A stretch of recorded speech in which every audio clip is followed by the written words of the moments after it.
L'idée de la mort est passée, mais alors à un point précis. Anne-Gwen le sait, je pense.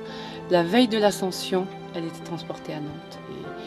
Et là, je savais que c'était archi juste. J'ai compris là que...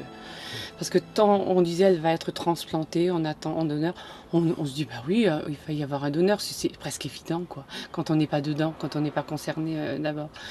Et elle est partie à Nantes le samedi, le 26 mai. Le 30 juin, vraiment, elle ne luttait plus. Elle me dit maman, j'en peux plus, j'ai envie de mourir. Le jeudi soir. Et le samedi à 19h. Eh bien oui, le samedi à 19h, c'était l'espoir. Et puis, on annonçait, le toubib, le docteur, pardon, se présentait dans la chambre avec un large sourire et annonçait qu'il y avait un greffon et qu'on allait intervenir, enfin faire l'intervention chirurgicale dans la nuit. Et c'était vraiment une extrémiste parce que tous les professeurs de Nantes espéraient au plus vite un greffon.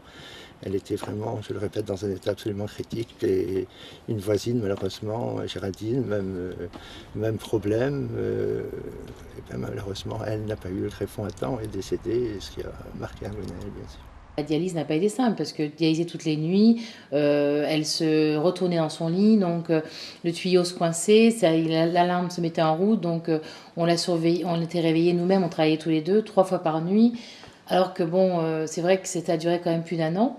Et c'était des nuits très courtes, très difficiles. Quand on a un bébé, bon, on sait que c'est pendant 3 mois, mais là, c'était quand même très long. Et on a été formés à l'hôpital pendant 15 jours pour pouvoir la dialyser. Et la plus grosse angoisse, moi, dont je me souviens pendant cette dialyse, je dirais que c'était le moment où on nous avait expliqué, on nous a dit, attendez, quand vous allez faire la dialyse ce soir, il va y avoir un liquide qui restera de la journée, que vous allez jeter dans le lavabo. Et ce liquide, il faut qu'il soit transparent. S'il n'est pas transparent, s'il a par exemple une couleur de lait, c'est que c'est très grave, elle est en train de s'empoisonner. Donc vous avez 3 solutions. Vous avez les piqûres que vous avez dans le placard, qu'on vous a montré et on vous a dit de faire. Ou alors vous avez d'urgence à l'hôpital parce qu'il n'y a plus rien à faire. Ou alors il y a une 3e solution qui peut être très, fatale. Donc on vivait avec ça. Et tous les soirs, avant de l'attacher à sa machine, parce que c'était le cas, elle était attachée à cette machine, on jetait le liquide, on priait le bon Dieu pour que ça ne soit pas couleur de lait. Ouais, le danger, les 2 dangers qui étaient, c'était la connexion le soir et la déconnexion oui, le parce matin. qu'on devait tout arrêter. Donc là, c'était de l'égon aseptisé et tout, et il fallait surtout ne pas rater ces 2 moments-là. C'était le plus important, il fallait arrêter l'air conditionné, il fallait mettre nos masques, il fallait stériliser toute la chambre avant, etc. Donc c'était des moments pas faciles, quoi, je veux dire, pas évident.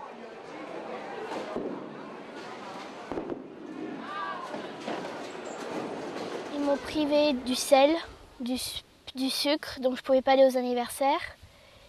Et ma dialyse, c'était dur aussi parce que chaque soir, il fallait que je nettoie au niveau de mon trou qui est ici. Et ça n'était pas facile parce que ma chambre a été juste en face de celle de mes parents. Et je voyais des fois mon frère qui regardait la télé avec mes parents et moi je pouvais pas parce que j'étais reliée à ma machine.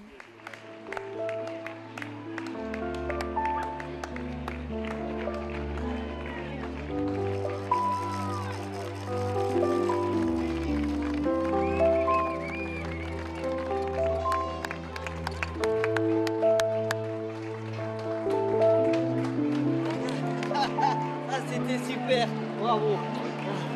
Ah super, ça c'était magnifique. La greffe, c'est un moment vraiment très particulier parce que, contrairement aux autres greffes, dans la greffe de moelle osseuse, on est éveillé. C'est une simple, entre guillemets, transfusion. Donc, bon, j'ai encore du mal à en parler parce que ça a été une journée vraiment où l'émotion a été énorme.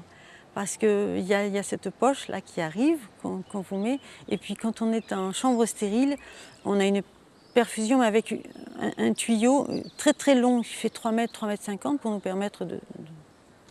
Et donc j'ai vu cette moelle osseuse, c'est comme ça ressemble à du sang, et cette moelle osseuse qui avançait tout doucement dans la tubulure et qui venait pour me sauver.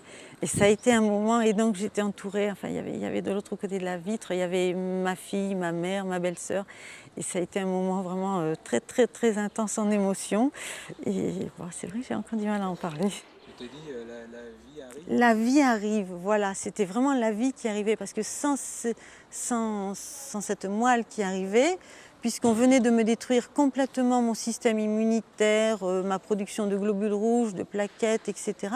C'était la mort assurée dans les jours qui suivaient. Je serais peut-être morte sans que maman ait donné le rein. Je sais pas parce que peut-être que quelqu'un d'autre aurait donné. Mais c'est arrivé assez vite pour moi en tous les cas que ma mère ait donné le rein.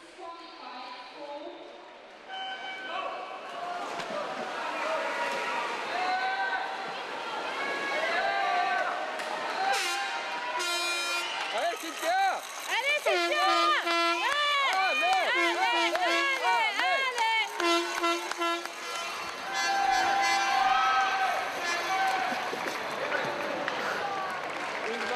Elle a jamais fait ça. Une 29,59. Et l'autre? Quand je gagne des médailles, je gagne pour moi et pour ma maman parce que c'est elle qui m'a sauvé la vie, parce qu'elle m'a donné son rein. Et je me dis qu'elle a beaucoup souffert parce qu'elle a été opérée, elle est restée à l'hôpital, ça a été dur pour elle.